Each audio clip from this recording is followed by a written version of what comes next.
Morviková a je mi 21 let. Mám velkou vášeň pro pohyb a tanec. Studovala jsem balet na Pražské taneční konzervatoři, ale nyní pokračuju ve studiu marketingu a managementu. Pracuji jako modelka, influencerka a herečka. Krása a móda jsou oblasti, které mě opravdu baví a jsou to sféry, ve kterých bych ráda budovala svou kariéru i do budoucna.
Markéta Morviková.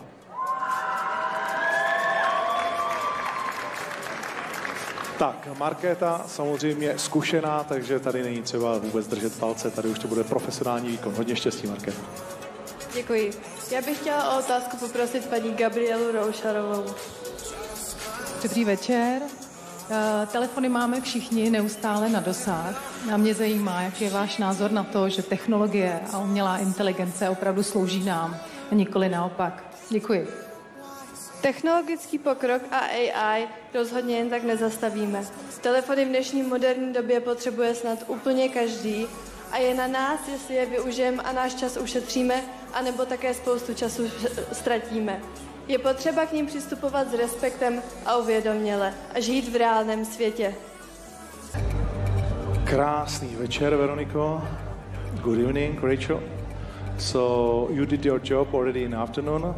My už jsme vlastně měli ten online přenos odpoledne, tak Veroniko, nevím, jak se s tím poperete, která z vás to vyhlásí, ale nechám to plně na tobě. Uděláme to společně. So, the new Miss Grand is number 5, Markéta Morviková!